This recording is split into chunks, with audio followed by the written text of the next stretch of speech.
Assalamualaikum warahmatullahi wabarakatuh. Perkenalkan, nama saya Zika Mana Putra dengan NIM 2022 101 103 11181 dari kelas 4D Hukum Ketenagakerjaan. Di sini saya akan membahas mengenai sejarah hukum ketenagakerjaan. Sejarah hukum ketenagakerjaan di dunia. Sebelum abad ke-19, sistem perekonomian masyarakat Eropa masih tergantung pada sektor agraris.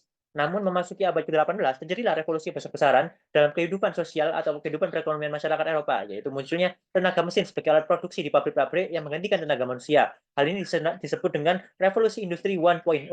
Revolusi industri ini dikenalkan oleh Frederick Engels dan Louis Auguste Blanqui di Inggris, di mana revolusi industri ini menyangkut dengan pengenalan mesin uap dengan menggunakan batu bara sebagai bahan bakarnya dan ditenagai oleh mesin-mesin, terutama dalam produksi tekstil.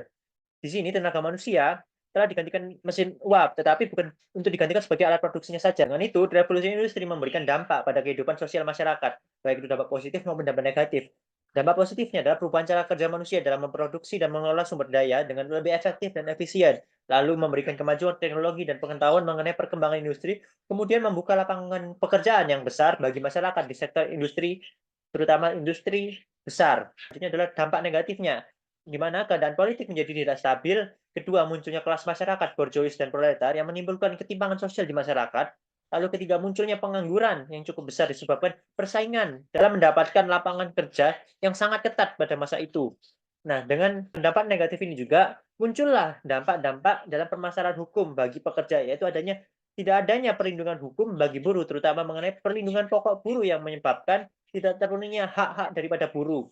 Contohnya mengenai jam kerja yang tidak jelas dan para pemilik modal atau pemilik perusahaan mempekerjakan anak di bawah umur, sehingga dengan ini menjadi tonggak munculnya hukum perlindungan kerja buruh. Maka dari itu, dalam merespon mengenai perlindungan buruh, maka didirikanlah International Labour Organization pada tahun 1919. Dengan adanya perjanjian Versailles, organisasi perburuan internasional ini berdiri di bawah naungan Liga Bangsa-Bangsa pada saat itu. Namun, setelah Perang Dunia Kedua, organisasi ini memilih bergabung menjadi anggota PBB, sehingga menjadikan organisasi tertua yang bergabung dalam PBB. Lalu tujuan didirikannya ILO menurut Deklarasi Philadelphia yang terjadi pada tahun 1944, yaitu untuk menciptakan keadilan sosial bagi seluruh dunia, khususnya kaum pekerja buruh. Lalu tugas utamanya adalah menciptakan perlindungan hak-hak pekerja buruh, memperluas lapangan pekerjaan, dan meningkatkan taraf kehidupan para pekerja buruh. Untuk sasaran setiap kegiatan ILO diarahkan pada terciptanya keadilan, hak asasi manusia pekerja buruh, perbaikan kondisi kehidupan dan pekerjaan buruh, serta peningkatan kesempatan kerja. Baik, kita memasuki mengenai sejarah hukum ketenagakerjaan di Indonesia. Nah, di sini terbagi menjadi dua periodisasi besar, yaitu pra kemerdekaan dan pasca kemerdekaan. Di pra kemerdekaan ada tiga masa, yaitu masa perbudakan, masa penjajahan Hindia Belanda, dan penjajahan Jepang. Nah, kita masuk mengenai masa perbudakan. Perbudakan adalah suatu keadaan di mana seseorang yang disebut budak melakukan pekerjaan di bawah perintah pihak lain, yaitu pemilik budak, di mana budak di sini tidak punya hak atas kehidupannya. Perbudakan di Indonesia sendiri itu sudah terjadi semenjak abad sebelum Masehi hingga masa VOC, tibanya VOC di Nusantara. Kebijakan politik mengenai perbudakan mulai diatur pada masa kolonial Belanda melalui Statblad 1817 nomor 42 yang isinya mengatur mengenai pengiriman budak dari pulau luar Jawa ke Jawa. Lalu ditambah juga muncul lagi, peraturan lain, yaitu tahun 1825 melalui 1825 Statblad 1825 nomor 44. Pada pengaturan kali ini mengatur mengenai kewajiban pemilik untuk melakukan budaknya dengan baik dan hak bagi budak untuk mendapatkan makan, minum, dan pakaian dan tidak terpisah dengan keluarganya. Untuk menunjang ini muncul beberapa aturan lain, yaitu mulai Statblad 1819 nomor 58, Statblad nomor 1820 nomor 39A, lalu Statblad 1829 nomor 29, dan Satgas nomor 1898 nomor 49. Jadi kita memasuki masa penjajahan Belanda. Nah, di sini masa penjajahan Belanda termasuk dengan pendudukan Inggris. Di sini pemerintah Inggris juga berupaya menghapuskan perbudakan dengan membentuk the Benevolent Institution, akan tapi belum terlaksana dengan baik. Lalu di masa pemerintahan Belanda pun tindakan kejar rodi dilakukan oleh Belanda untuk mengambil keuntungan dari kekayaan rempah-rempah, sehingga muncullah kebijakan agraris Wet 1870, yaitu mengenai Algemene Politische Strafreformen Statblad 1872 nomor 3. Nah, muncul dari kebijakan ini muncullah Ponalisensje yang bertujuan untuk mengikat buruh supaya tidak melarikan diri setelah melakukan kontrak kerja. Tapi kenyataannya kontrak kerja ini hanyalah semu. Ponalisensje memberikan posisi buruh menjadi lemah di sini posisinya karena para pengusaha diberikan kedudukan yang sangat tinggi sehingga sering disalahgunakan. Pada akhirnya Ponalisensje dikecam oleh Volksblad atau Dewan Hindia Belanda pada tahun 1879. Akan tetapi selanjutnya keluar lagi kebijakan serupa, yaitu Kuli Ordonansie, yang berlaku awali di Sumatera Timur dan lalu diterapkan di seluruh wilayah. Nah, perbedaannya adalah Kuli Ordonansie memiliki hubungan pada sistem upah. Pada tahun 1941, Kuli Ordonansie dihapuskan dan mulai berlaku semenjak 1 Januari 1942. Kita masuki masa terakhir pada masa pra kemerdekaan, yaitu masa penjajahan Jepang. Pada periode ini tidak banyak riwayat hukum ketenagakerjaan yang ditemukan atau yang muncul. Hal ini dikarenakan pada masa Jepang menduduki Indonesia, itu adalah waktu yang sangat singkat, hanya 3 tahun, dan Jepang hanya fokus dalam upaya mempertahankan diri dari serangan sekutu. Sehingga Jepang hanya di sini ada satu kebijakan yang dilakukan oleh Jepang mengenai ketenaga kerjaan, yaitu menghimpun tenaga-tenaga sukarela yang dimana disebut dengan Romusa dan Kinoroyoshi, di mana Romusa adalah tenaga sukarela, akan tetapi dalam kenyataannya Romusa adalah kerja paksa yang dikerahkan dari pulau Jawa keluar Jawa atau keluar daerah, sedangkan Kinoroyoshi adalah Romusa lokal yang dipekerjakan dalam jangka waktu pendek. Baik, kita memasuki pasca kemerdekaan. Nah, di pasca kemerdekaan ini terbagi menjadi 7 periodisasi, yang terbagi atas periode kepemimpinan Presiden Indonesia, yaitu pertama ada pemerintahan Soekarno. Nah, pemerintahan Soekarno ini cenderung memberi jaminan sosial dan perlindungan kepada buruh.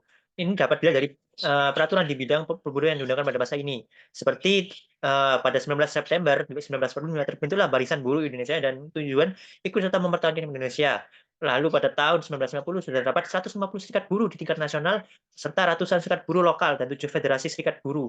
Selanjutnya dengan itu disahkanlah Undang-Undang Nomor 12 Tahun 1954 tentang Perjanjian Perburuan antara serikat buruh dan majikan. Selain itu juga disahkanlah Undang-Undang Nomor 22 Tahun 1957 tentang penyelesaian perselisihan dan berlaku sejak 1 Juni 1998.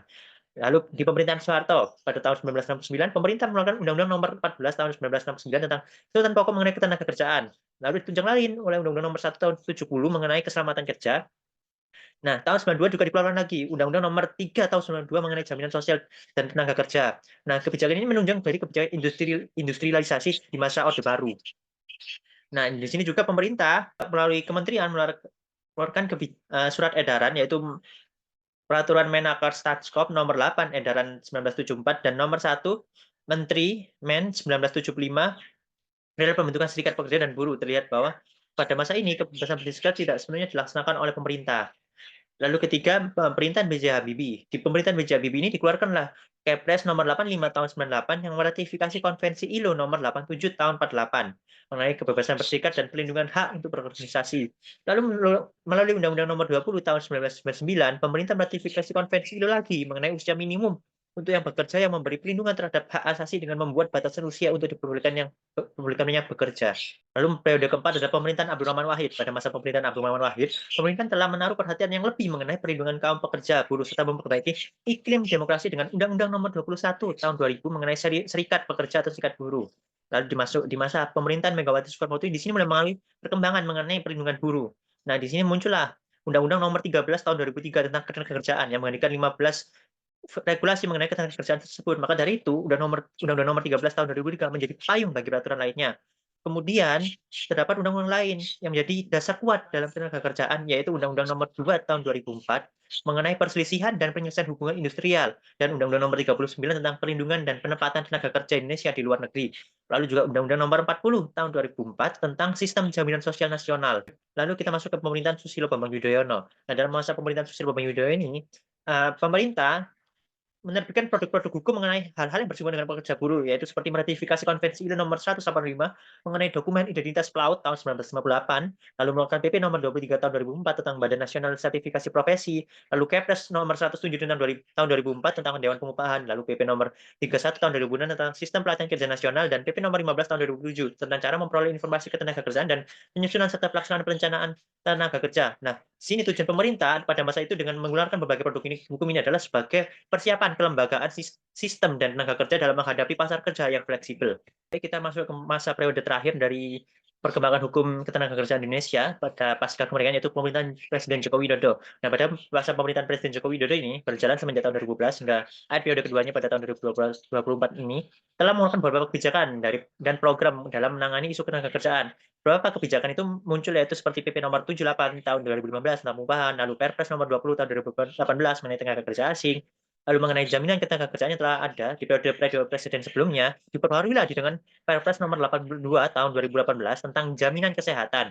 Dan pada tahun 2020, pemerintahan menerbitkan Undang-Undang nomor 11 tahun 2020 tentang Cipta Kerja, yang mana selanjutnya dicabut dengan Perpu nomor 2 tahun 2022 tentang Cipta Kerja, yang mana selanjutnya Perpu ini disahkan menjadi undang-undang, yaitu melalui Undang-Undang nomor 6 tahun 2023. Sehingga pada masa ini juga muncul program-program tenaga kerja seperti program Kartu Prakerja, pembangunan infrastruktur untuk menarik lapangan pekerjaan, pengembangan sektor ekonomi, peningkatan investasi, dan pelatihan serta pendidikan vokasi. Nah, pada masa ini juga aslinya masih mengalami tantangan dalam ketenagakerjaan itu sendiri. Seperti Undang-Undang Cipta Kerja ini masih mengalami pro dan kontra di masyarakat dan pekerja buruh.